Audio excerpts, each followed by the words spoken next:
kad nėra premjerės. Bet nežinau, gal žemės ūkio ministras, gal aplinkos ministro nėra. Vakar žemdirbius pasiekė liūdna žinia. Vienas iš reikalavimų žemdirbių buvo, kad išbraukti 3 žodžius. Draudžiama dirbti žemę tam tikrose teritorijose, zonose. Tai žemdirbių pranešimai Facebook'e šiandien vakar jau kurie vyko, pasirodo, kad vyriausybė pritarė tai formuluoti ir draus dirbti žemę. Tai ką dabar žemdirbiam daryti reikėtų, nes Latvijoje tokio draudimo nėra, Lenkijoje tokio draudimo nėra, ūkininkai tą žemę jau dirba ir dirba apie 80% ūkininkų ir jie dirbs toliau tą žemę.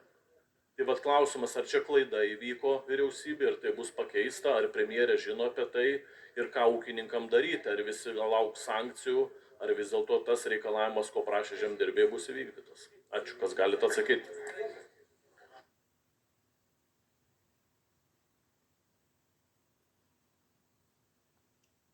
Taip, mikrofoną ministrui.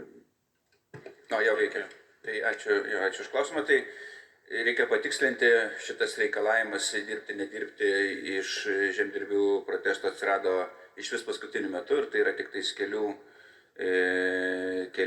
ūkininkų konkrečiai, net galima įvardinti interesas, bet tai ne apie tai kalba.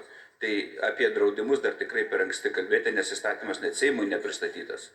Tai vyriausybė nepriima įstatymų, kaip žinote, pagal Lietuvos Respublikos konstituciją.